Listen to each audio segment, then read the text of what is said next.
Hello. Today I wanted to share some insights concerning the book Native Visions by Stephen C. Brown. This was a companion that was published in 1998 as with a exhibition that began at the Seattle Art Museum on the evolution of art styles from the Pacific Northwest regions, the indigenous cultures, the First Nations, from northern Washington state, the Seattle area, all the way to Southeast Alaska. These include, for example, the Kwakwaka'wakw culture, the Salish, the Tlingit, and many of the other First Nations that, on the one hand, share a set of common practices and artistic styles and other cultural expressions, but at the same time are also distinct in terms of language and culture and society and so forth.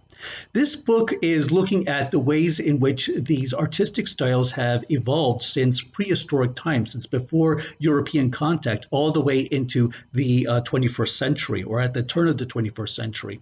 And looking on the one hand, a core set of stylistic traditions that you find from over this course of 200 plus years. And at the same time, the ways in which artists have individually innovated, not only through mutual influences across the different First Nations, but also by influences coming from outside, responses to the modernization coming from the Canadian and the United States governments.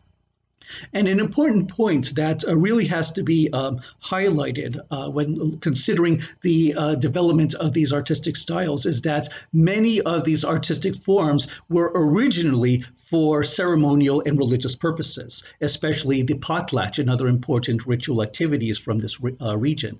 And I would like to do a video on the potlatch further ahead.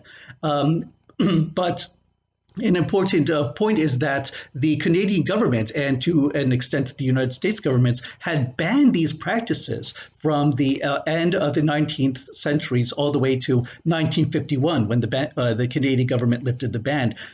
So in many cases, as these native cultures strive to hold on to their cultural identity, their religious identity, they had to do so very often through clandestine purposes. And so much of the art that they would look to create for outside consumption had to work around the practices of these then prohibited ceremonies. So once these bans were lifted, the spiritual and mythological and ceremonial themes of the Pacific Northwest art began to proliferate again and has inspired many new and contemporary works that are looking to return to those very important aspects of their religious and cultural identity. And this book is looking at how these styles have evolved from the turn of the 19th century to the turn of the 20th century. Edit. Another important aspect of the book is that it uses works that have definite dating in order to compare with other styles that have very similar techniques.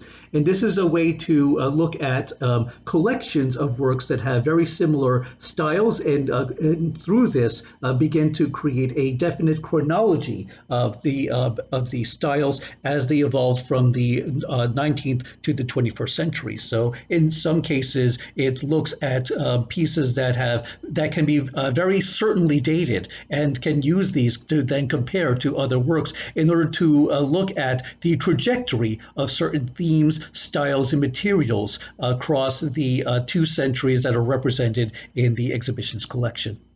What I also found interesting in this book is that there are also many richly colorful illustrations of the masks, headdresses, ceremonial items, robes, and many other figures that, on the one hand, reflect a very old tradition, but at the same time in some cases, are being reproduced for new ceremonial practices, and in other cases, are made for the outside markets. And on that note, a very interesting exploration is the ways in which the Pacific Northwest art began to take form and began to take shape specifically for outside consumption. So tourists would come to the areas around Juneau, Vancouver, Seattle, and were interested in art would then find new and burgeoning artistic markets, industries that would then be built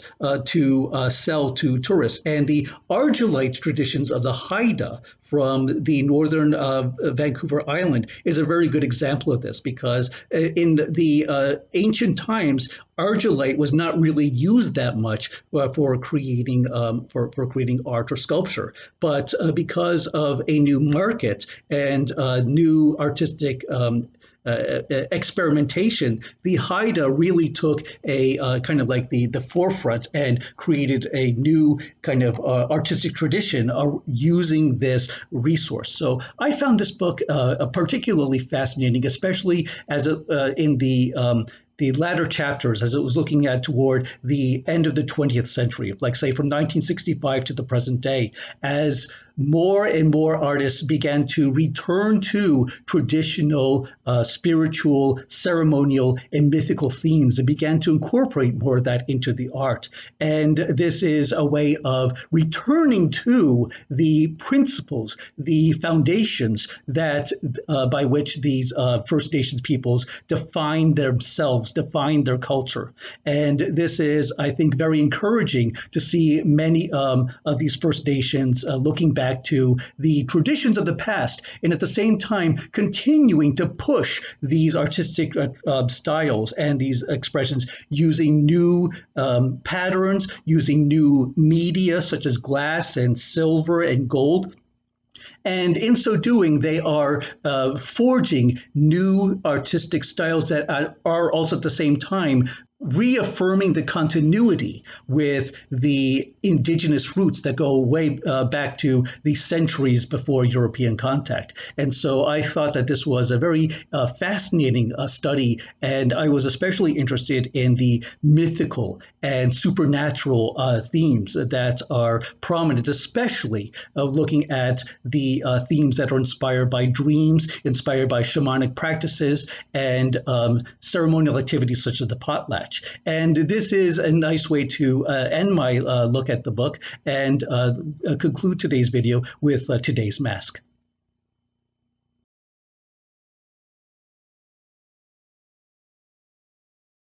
Today's mask was crafted by renowned artist Calvin Hunt in 1998. A descendant of the famous Tlingit-born anthropologist George Hunt, Calvin represents Kwakwaka'wakwa culture through the themes and styles in his art. The Kwakwaka'wakwa Nation historically inhabited western British Columbia, notably the northern half of Vancouver Island. Their ritual art is famous for its intricate designs and detailed context. This spirit mask exemplifies many subjects explored in the Native Visions book. First, it embodies the continuity of features in Pacific Northwest Coast art that may have originated over 3,000 years ago. Second, the mask displays many such prominent features, each of which I highlight in sequence. Form lines and boundaries that delineate and separate space. The use of negative space carved in low relief. Three-pointed trigon patterns with pronounced concave lines. And U-shaped elements which are often fitted against the trigon marks. And third, the mask comes from a rich ceremonial tradition. Transformation masks are powerful illustrations of the woodworking that is iconic to the First Nations of the Pacific Northwest, and they are the subject for another video. Worn by a ritual dancer, the mask splits open on hinges to reveal an inner face, a supernatural being taking new form. Likewise, Native Visions shows how Pacific Northwest art is itself a subject of constant transformation, part of an ongoing conversation between indigenous communities and the spiritual and social worlds beyond. Please like, share, and subscribe to the Eye of the Serpent channel for updates. Your Patreon support goes toward travel, research, and production. Thank you for watching, and good roads.